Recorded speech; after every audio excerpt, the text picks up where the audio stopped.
All right, welcome.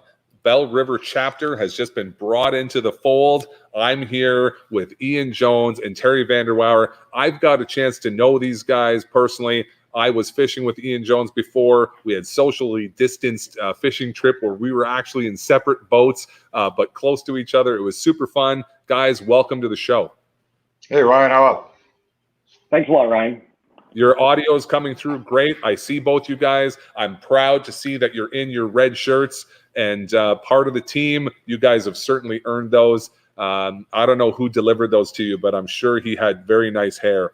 And so why don't you guys say a little bit of a hello? Anyone who's watching on Muskie's Canada Official or the Belle River page probably has to have been living under a rock for them to not know who you guys are. But just a real quick hello for everyone, because we are welcoming a lot of new members and we're really excited to see people joining Muskie's Canada today. Yeah, my name is Ian Jones. I run Fish LFC charters on Lake St. Clair, Detroit River Walleye. I've been a guide for, I think this is my 6th year. Do a lot of the YouTube things, some YouTube videos, but I fish a lot down here for muskies, big time. Thank you. Terry. Hi, guys. My name's Terry Vanderwouwer. I operate Rampage Sports Fishing Charters. Muskie fish, walleye fish. Been in it for 35 years. It's been a great life, and what else can I say? Well, we follow you guys on Facebook. You guys have a good presence. I personally have learned from you guys. I've seen presentations in the past from you guys. I have made notes for myself, and so I'm super excited to be here today with you. And I want to get right into it. And so I have a question for you guys. Before heading out each day, how do you guys plan for your trip? Do you want to do that one, Terry, first? Sure. My first things is check the wind, what direction I'm going to have, weather conditions I'm going to have for the day. Go on Coast Watch, check my watercolor, try and find water temperatures. Check when the moon phases are going to be, sunrise, sunset. Check when the majors are going to be, the minors, and then get a 10-rod spread kind of set up to get me started. Excellent. A 10-rod spread to get started. Now, how much experience does it require in order to fish a spread like that? I mean, can somebody who doesn't have experience, is that something that they can learn in a short amount of time, or does it take years of practice? I think it can be done in a short period of time. I mean, it's all spread. Keeping your planer board rods spread a good 30 feet apart. The down rods are a pretty piece of cake, and that's straightforward. I mean, for the most part, it's just keeping your rod spread so you don't get tangles. And Ian, do you ever run a 10-rod spread? I know that you're out there almost every single day, but have you ever had an opportunity where you were going like full on rampage like Terry? Literally. The most I've run is 8 rods. 8 rods is more than enough for my size boat. I have run, more lines using slider, stuff like that. This is my max. Okay. And so a similar question for you is, I know you're on the water almost every day, but what kind of planning and preparation do you do before each trip? Is there anything that jumped out to you that Terry said that perhaps you also do, or is key to you, and anything maybe Terry left out that is something that you like to do? Yeah, Terry, all his points were great. The biggest thing for us, myself in a smaller boat, we got to watch the weather. If you're coming down from out of town, as well as my clients running charters, one of the most important things is the weather, the wind, and finding clean water. Like Terry said, those satellite images. If you can line up everything before you even get to the water, you're that much ahead. I see a lot of guys, they just come down and wing it and kind of go. You can catch fish like that, but it's nice to pre-plan. So weather seems to be a really important factor. I've spent a lot of time on Lake St. Clair, and this is about you guys, but there is a picture of me on Facebook somewhere where I was running autopilot and using my electric trolling motor in 6-footers, and the entire front of the boat was out of the water, and I'm at the back solo reeling in a fish. Now I was wearing a full-on dry suit, survival suit, but a boat your size versus Terry's. Terry, does the wind concern you at all for safety, or is it always for customer comfort? For me, it's customer comfort. I mean, we do have regulations. We're not technically supposed to go out in over 4-foot waves. So for me, if I know it's going to get bumpy, I would rather cancel the trip. You get the people sick, they're not going to come back. So I try and want to make them have a real comfortable day. What about you, Ian? You've got the ability, and I know that you guys are both professionals. I know that when it comes to the guiding business, you guys don't mess around. You're properly registered and insured and so on. And so that means that in addition to being morally correct, you're going to also follow the rules. Is there a cutoff for you ahead of the 4-footers, or do you just follow the regulation like Terry? If it's, I really know my wind good, if it's over that 3-foot mark, I can fish in 3-foot waves. It's just how successful are we going to be? And I tell all of the clients this, I say, if I don't think I can catch them, I don't want to be out there, So yeah, my line's kind of around that 2-3-foot mark. Planer boards don't run as good, hard to maintain boat speed. There's a lot of factors. We'll catch a fish or two, but it's hard to put a serious pattern together when it's fat rough.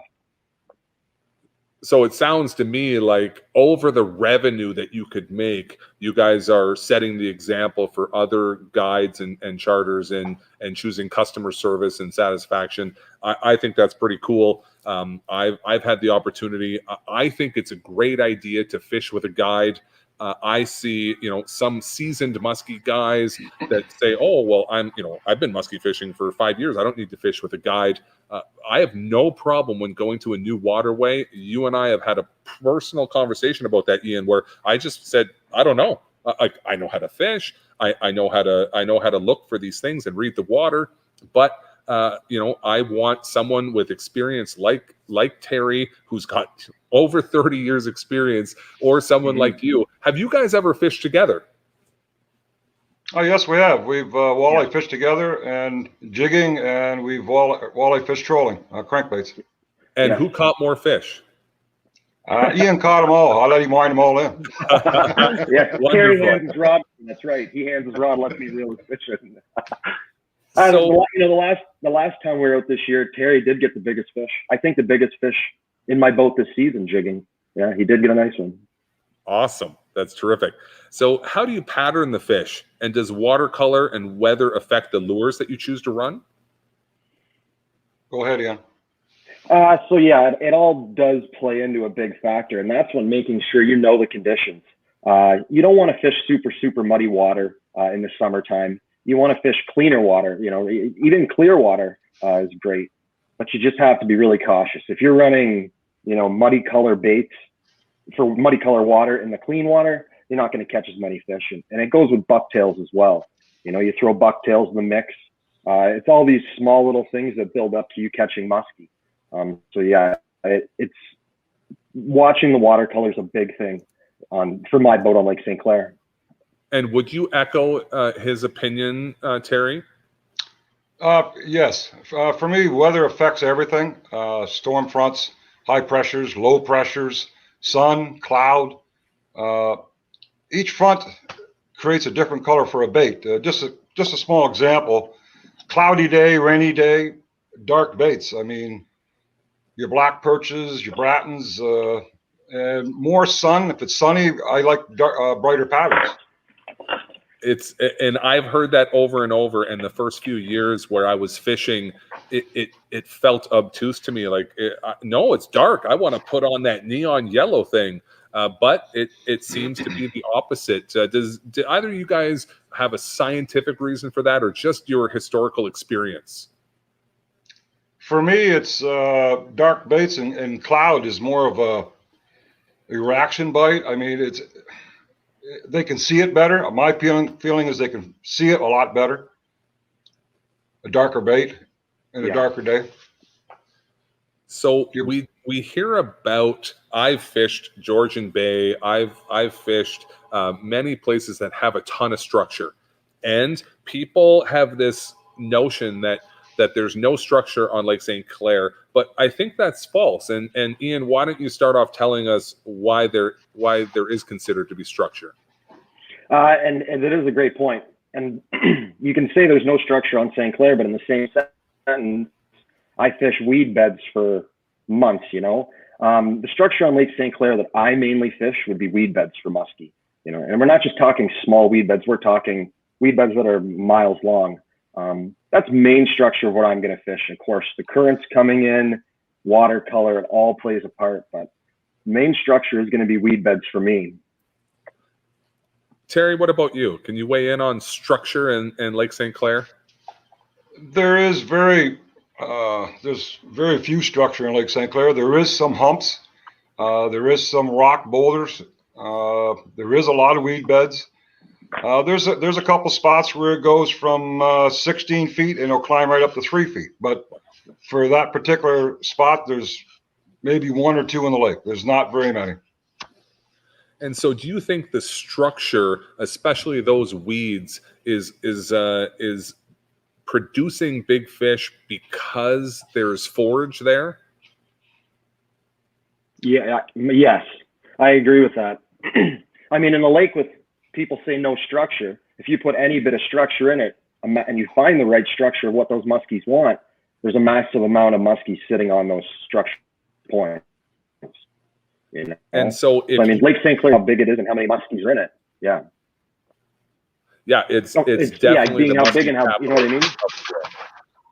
Yeah, that's right. So when you don't have a lot of structure, the little bits of structure, they hold huge amounts of fish. And so, do you think that the structure is interconnected with the forage, or if you could choose bait fish or structure, would you choose one, or would you have to hunt for both? I would personally just take bait. Yeah. The more bait I can find, I'll just fish the bait. If there's food, there's muskies there. So, Terry, how do you find the bait? We're trolling 4 miles an hour. We're covering a lot of water. We're fishing pretty well every day. So, I mean, we got a pretty good line on it. We get a good blow, it's going to change, but it might move 3 or 4 miles from us. So it's just covering water to find a bait, the biggest thing. I mean, if I can, in a perfect world, if I can find structure and bait and weeds, I'm good. I mean, it's going to be a good day. I mean, for the most part, find suspended bait. If the bait's on the bottom, I'm going looking. I want some bait balls that are tight off the bottom, you know, up in the 12 feet and up column.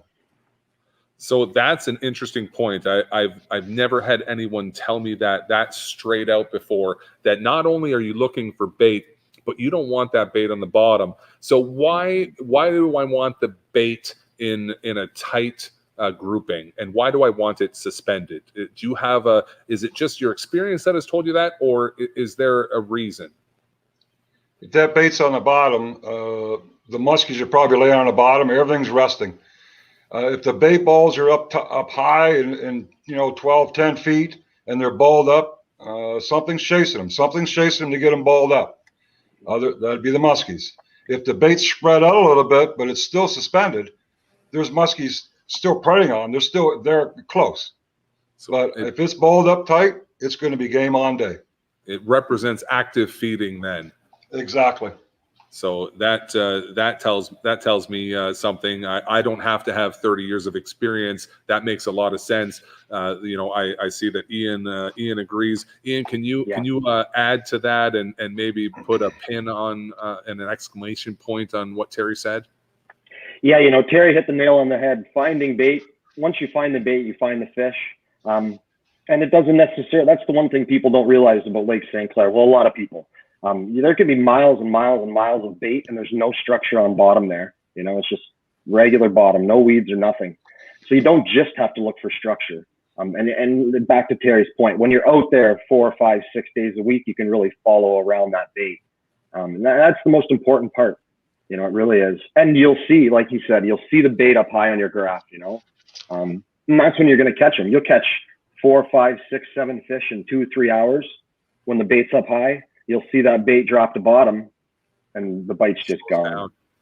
I've seen you post an image from your graph. You called it the wolf pack, and why don't you tell us a little bit about that? Yeah, you see on Lake St. Clair, you can really, on the side imaging and even your sonar, you can, being with not much structure, you can really see suspended bait on the side imaging in some of the rivers as well. I know Terry has the same electronics. You can see these muskies, and it's super cool. You can tell how far they are off bottom. You can tell if it's a slow day, you're seeing those muskies right on bottom. I mean, you're not going to get many bites, but it's super cool to see. So when they're on bottom, Terry, you mentioned down rods before. When they're on bottom, does that make your down rods possibly more productive? Are you sitting closer to those with more excitement? I'm going to say no. I mean, when I find the muskies laying below 12 to 13 feet, we're going to be in for a grind. Okay. You can fish them deep. You might trick one into biting, but for the most part, you got to get them up. I'm not saying you won't get them off the bottom, but if the bait's on the bottom, you're in for a struggle. But when the bait breaks up, things are going to start to happen. I mean, I could tell you a little story of a few years ago. My wife was driving a boat, and we had a big crew on. I think we were 7 hours into the trip, and we had one fish. We boated one fish, and that was it. But the bait was tight to bottom. The fish were tight to bottom.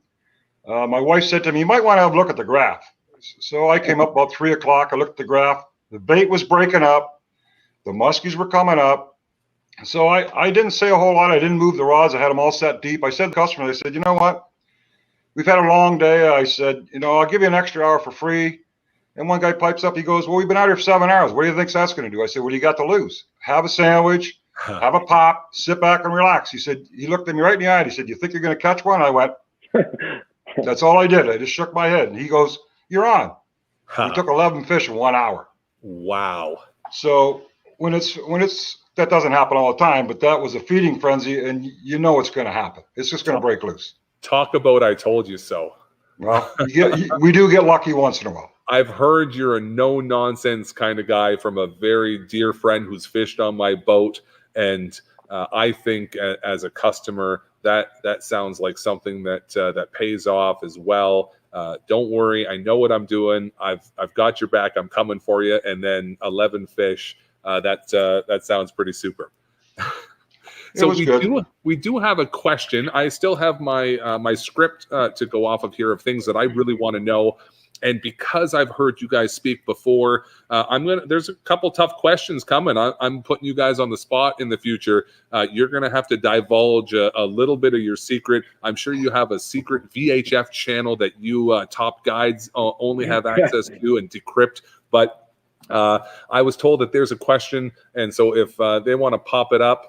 Are noisy baits a contributing factor in dirty and or choppier water? I think that's a great question. Let's leave it to the experts, though. Terry. Yeah, go ahead, Terry.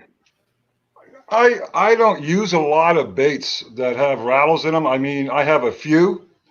I'm going to kind of agree with it and kind of not. I mean, I would go in the dirty water a little bigger profile. Okay. If you're asking me about rattles, I'm going to say no. I mean, I like my rattles more in the fall than in the summer. Now let's hear from Ian. Ian, do you think Terry is preaching, or do you think he's missing out? I don't care for rattles either. I have some smaller baits when it's really warm and the fish are. And if they're not biting my normal baits, I'll throw out some like tough shads. I think those have rattles in them. Some baits like that. And I do catch fish like that, but I don't swear by rattles. It's not a buying factor with me. When we're running as many rods as we do, if I have 8 rods out, I find it's not going to make a difference if I have rattles or not. So, I mean, Terry said it. I think that the vibration that's put off by a larger bait is equivalent to noise. And so perhaps in the dirty water, it is helping them not only find it, feel it, but but then see it as they get closer. So Yeah. I don't think a rattle's going to hurt the guys out there if No. if their bait that they want to run happens to have a rattle, but it doesn't sound like, according to people who catch 11 in an hour. I mean, there's no greater example of experts. There's a lot of experts in the world, but proof is in the pudding, and so nobody would argue with me that you guys are. I'm using the right description when I call you guys experts. So let's talk about trolling speed. Ian, if you could take this one, do you want a question, or do you want to tell me a little bit about trolling speed? Yeah, I got even a story about that. I know another charter guy I worked with years ago, and I was fishing beside him, and he had 5 fish in the boat. I don't even think I had 1 in the boat at this point. Trolling along, asking him, I'm using the exact same stuff, and the only determining factor why he was catching them and I wasn't, he was going about 0.2, 0.3 miles an hour faster than me. And, I bumped up my speed and instantly started catching them. And trolling speed is one of the most important things in reality to catch a lot of fish. Once you really key in on that speed, when you have 8 rods out with proper confidence baits on, you can catch a lot of fish, but you have to have the right speed. Terry, any thoughts on the younger Ian Jones position on speed? Speed for me is I kind of let the fish dictate what they want. If they're not biting at 3.5, I take it to 3.6, and I just keep playing with it. For early season, if the water's cold, I mean, I'm talking early spring, depending on water temps. But if it's really cold water, I'm going to stay around 3 to 3.8, somewhere in there. I'm going to play with it. As the water starts to warm up, I'm going to work anywhere from 3.7 up to 4.2. And then as the water temperature starts to drop again in the fall, 3 to 3.5 in the really cold water. But like I said before, I will start at 1 speed, and if they're not reacting to it, if I'm not seeing them move anything on the pan optics, I'm going to take the speed up. I watch when I do a lot of turns. I don't like driving straight. So if I'm running 3.6, 3.7, and I'm taking a turn and the outside rod goes off, it's telling me they want a little more speed. If the inside rod goes off, they're telling me they want a little bit slower. So it's trial and error. So you're really earning your money out there. I think that's if people are really listening to what we're talking about, and we have a lot of new people. Okay, there's guys on here like Brian Denemy who have had 10, 20 fish days, which just so anyone who is new knows, that's insane. An 11 fish hour, also absolutely unprecedented. So don't be demoralized at the fact that you fished 4 days and haven't caught one. That's normal. I've had many of those trips too. Don't panic. But what I'm hearing you guys say is how much you're working. And so you're out there, you're changing your speeds, you're watching what other boat speeds are doing, you're turning the boat. Tell me a little bit about that. And Terry, you were just talking about it, so let's go to you first on that. I'm not following what you're asking me, but I mean, the purpose of me turning the boat is if I'm running a straight line, I'm keeping a consistent speed.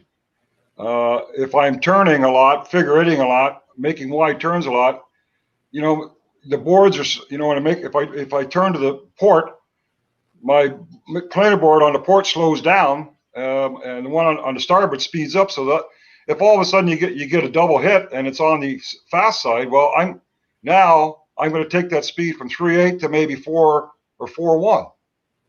Understood. And it's like I said, it's trial and error. But I mean, instead of driving a straight line all day, I'm letting the fish dictate what speed they want by turning. I understand. So you're teaching yourself what the fish want, and you're changing that as the day continues. Is that the same thing for you, Ian?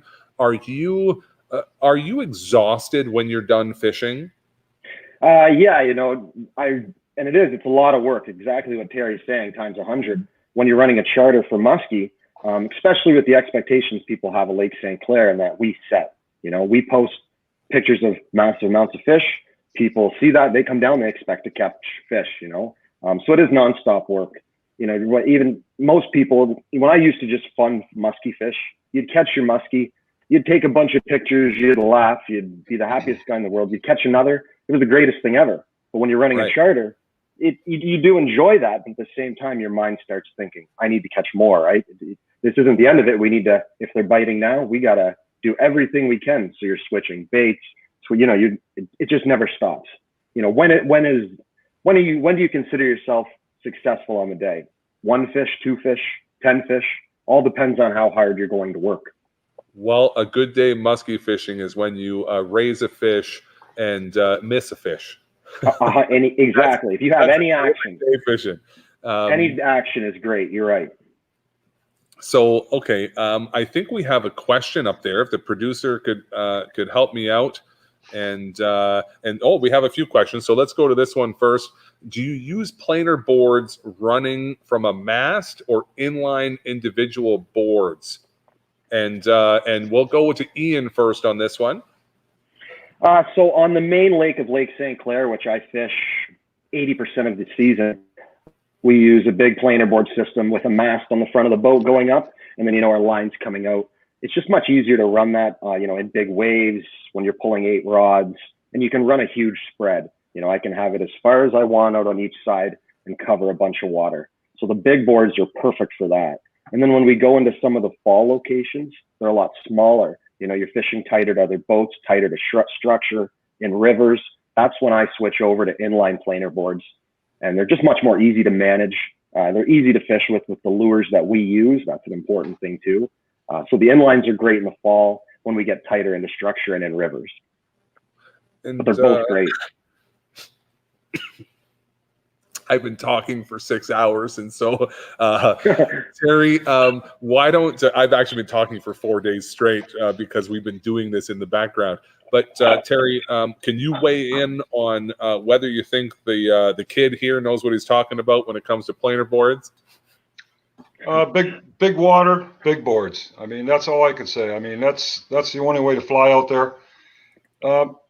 Small boards are okay for fishing river mouths and presentation like that, but the mast with big boards is very important out there.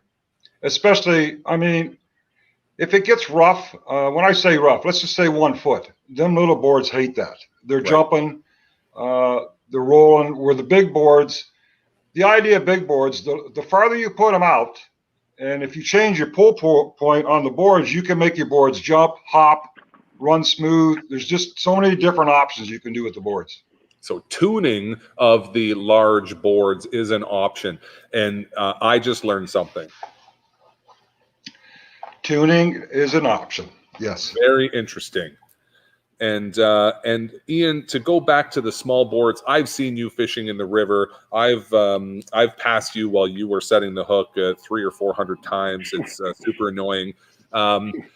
When you're running those small boards, do you ever worry about fray on your line? Or, you know, I run a braid and you don't. So tell me about that. Yeah, you know, I'll never forget the day I had a client out. And I mean, this was maybe me 1 year into running charters in the fall. And we had a big fish on, clients reeling it in, and we just heard snap. And I said, what the heck happened? Well, I looked down, and sure enough, if you run those planer boards long enough, they're going to cut through your line, obviously. I found out the hard way. So yeah, from, you know, I want to say maybe every 2-3 weeks, even sooner if I see nicks, I'll cut off, you know, 60, 70 feet of line just so my planer board's not nicking that. Because you do have to be very careful with the inlines for muskies. Have you ever had to learn a lesson like that, Terry, with the big boards and the release clips that you use? Back in my younger days, yes. I respool every month. I respool all the reels every month. I usually take 5 feet off, maybe 3 feet off every day. Leaders are checked for nicks every day, but I mean, for the most part, I respool every month. So Ian's running a 40-pound mono. Correct me if I'm wrong, Ian. Correct. And what about you, Terry? What are you running? I run 40 on my planer board rods. I run 50 on my down rods.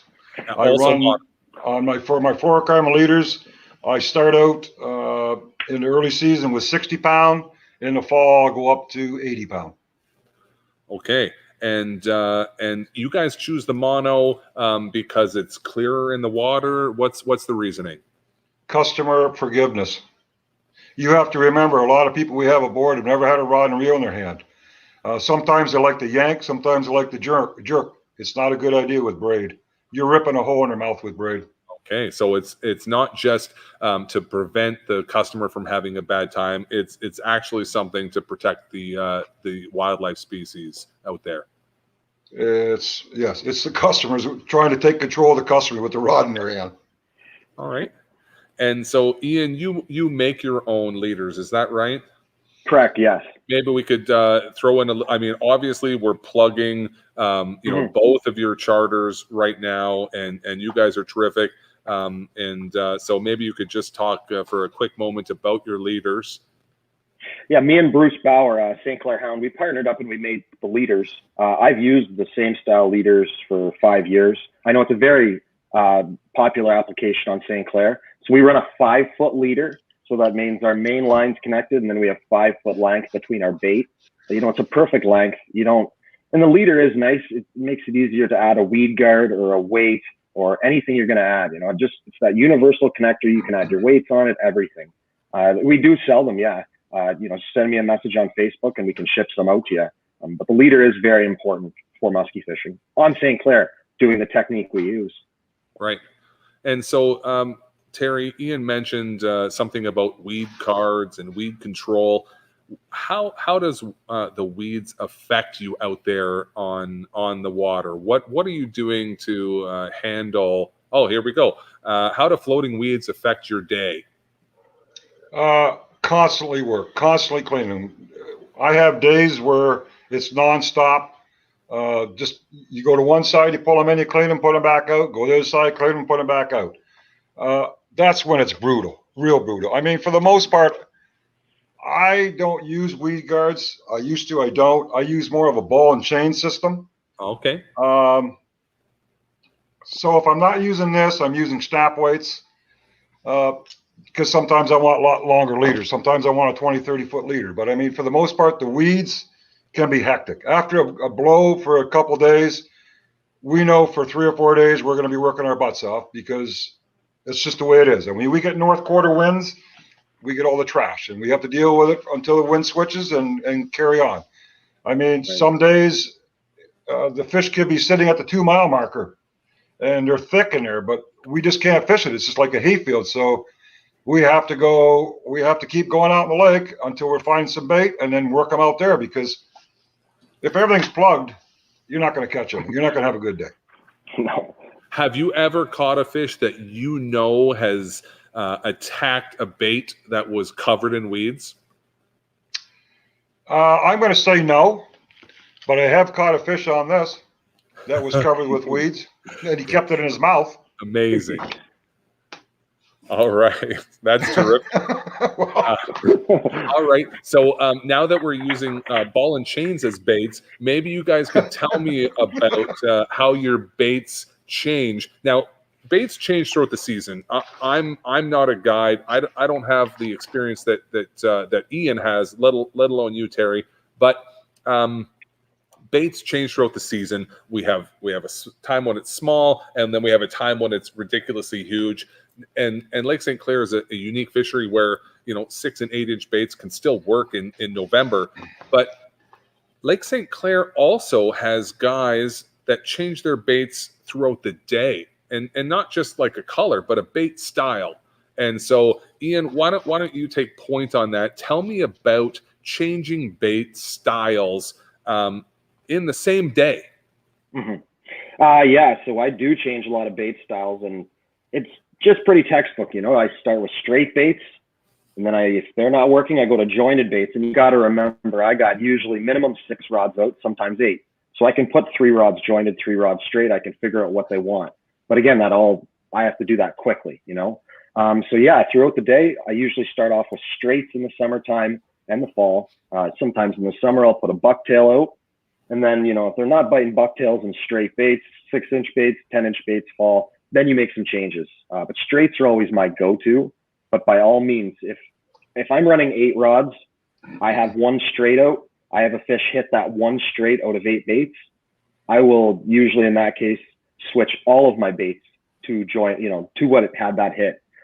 Just even over one bite, one short strike, and I could switch extreme. everything. I would call that extreme. Terry, would you go to those same extremes? I haven't had the experience. I wouldn't do that on one fish, but it clearly works for Ian. He, there's some heavy success there, and so would you do the same thing? If I catch a fish on a bait, I'm not going to put the second one out yet. If I catch the second fish on that same color, I will put another one of the same color on the other side. That's probably going to be it. I mean, I've done 3 of the same colors, but for the most part, I'll do 2. You have to remember, sometimes running a 10-rod spread or an 8-rod spread or a 6-rod spread, there could be a bait out there that they don't even want to think about hitting, but that could be your attractor to the rest of your baits. So, I mean, I kind of thread light-footed around that. I'm going to go back to what Ian was saying about the straight baits and things like that. But I mean, I have about 5 or 6 different kind of straight baits where I'm going to call, I have a walking bait, I have a very subtle running bait, and I have a waddle bait. So it's, sometimes they want a lot of action. Sometimes they want something very subtle. And it's not about changing the speed. It's about changing the bait, the style of bait. I think that's really 2 vastly different approaches that obviously work, and I think that people have to remember, if they're going to follow one of these guides' plans and strategies, to also remember that they are working their tail off, changing speeds and directions and so on. And so I would say, for me, making smaller changes is probably better, because I don't have the experience or the confidence, and working my way up to that level. So when do you use a tight wobble bait versus a wide wobble bait? Or do you let the fish dictate that? It seems to me like you guys can talk to these fish. I let the fish dictate it. I mean, my spread, when I set my spread, I have pretty well 2 or 3 Ziggies out, a couple artifacts. It's just, I run a full different spread. I don't run all the same style. I change it up. So, I mean, it's the I mix in Wileys. But in saying that, and Ian knows this, I've told him that, if all of a sudden Ziggies are going, and I catch a fish on a Ziggy, and I catch another fish on a Ziggy, well, guess what? Mr. Wiley's going to go in the box, and there's going to be another Ziggy go out there in a different pattern. So, not saying I'm going to change them all, because within an hour that could change, and they don't want that Ziggy anymore. They want something that's got a little slower waddle to it. I mean, so I don't put all my eggs in one basket. Okay, yeah, and that's exactly how I would have summed it up. And so you guys have told us a lot of stuff, and we still have a couple minutes here.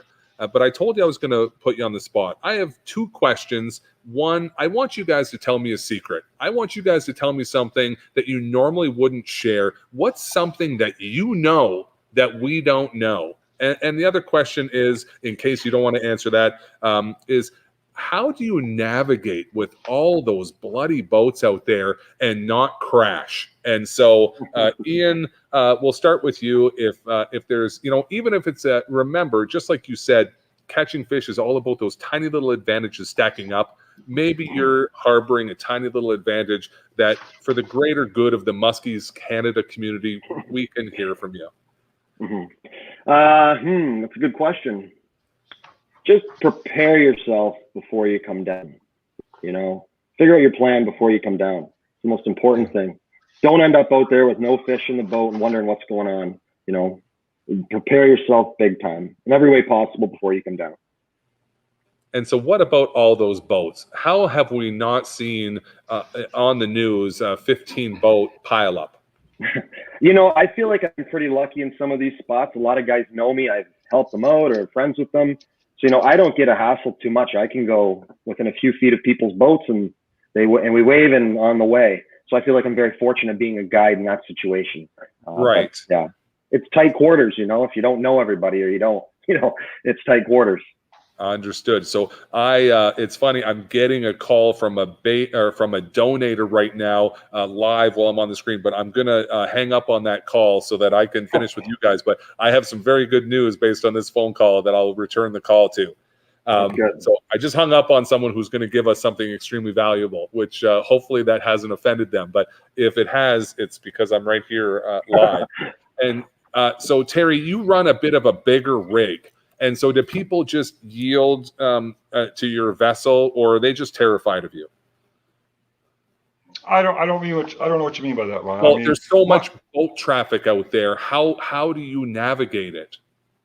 You have to remember, the reason you're saying there's lots of boat traffic, I think for the most part, you fish the fall. My summer, my spring, my early season, my summer, it's not as bad as you think. I mean, during the summer, if I see 5 or 6 boats, I'm doing something. I mean, it's come the fall, you got to remember, we're pushing everybody to the river mouths. Everybody's going to go to a river mouth. And yes, it becomes a mess. And I mean, it's boat etiquette. When I look at it, you try and do boat etiquette. And sometimes it works and sometimes it don't. Sometimes you have to get a little vocal with people.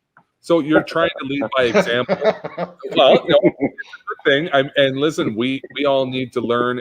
And there's times when you're out there that maybe someone needs to get on the radio and say, "Hey, I have a 200-foot spread out here because I've got big boards." And it's I've had guys apologize to me later at the dock saying, "I didn't notice you had the planer mast out. I'm really sorry." And the way I've handled it was always to just sort of give them a free pass. And I think it helps them in the future. So it sounds like that's sort of what happens is that you've got a lot of the usual suspects out there, and so you guys probably, even as much as you've learned from the muskies, you've learned how the other boaters are going to react. And so that sounds like a very interesting thing. And it also sounds from Terry that we should be spending more time down there in the summer because it's crickets. A lot of people think it's a full-time fishery. I mean, from opener on, it's go time. I mean, the fish don't get any longer in the fall. I mean, all they do is get heavier. I mean, I've seen big fish, real big fish caught in August. I've seen real big fish, caught in opening day. I mean, I've seen over the years, I know with the MOMC that I've seen the biggest fish caught was opening day. And the only reason I say weight-wise, I'm talking weight now. Oh, wow. And that'd be from a female that hadn't spawned yet. Oh. I mean, they don't all spawn, right? I mean, some don't. And if you get lucky enough to catch that fish, it's going to be heavy. So let's talk about big fish. Whether it's a customer or your own, tell me a real quick story about a big fish, mostly its size, for us to enjoy. Say that one more time for me. I lost you. Yeah. So, in fact, somebody, I was reading Rolf K's mind. What is the largest muskie you've ever caught on Lake St. Clair? And that can include, it's your boat, and you certainly participated in catching that fish. Ian, tell us about a queen. Biggest fish I've ever netted for a friend way back was in his boat, 55 inches. My biggest personal best is 54 and a half. We've had last season, I had a day catching 24 muskies.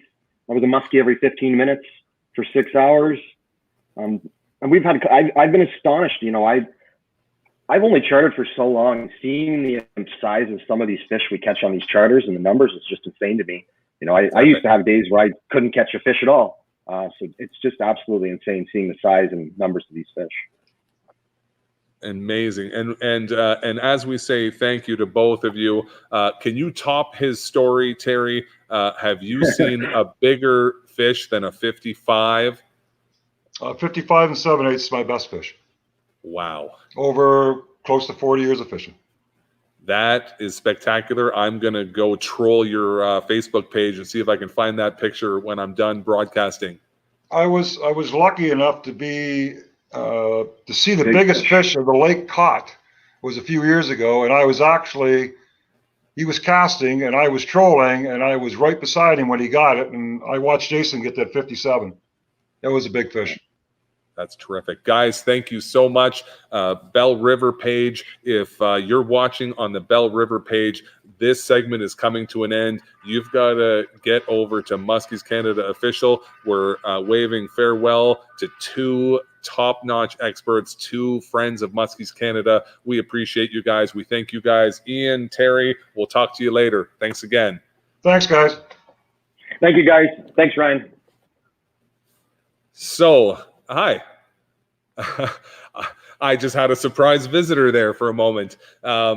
Anyhow, here we are. We're at the bottom of the hour, and I have missed out on what's happening in the auction page. I'm going to get my producer, or perhaps myself, to pop me over into that stream, and then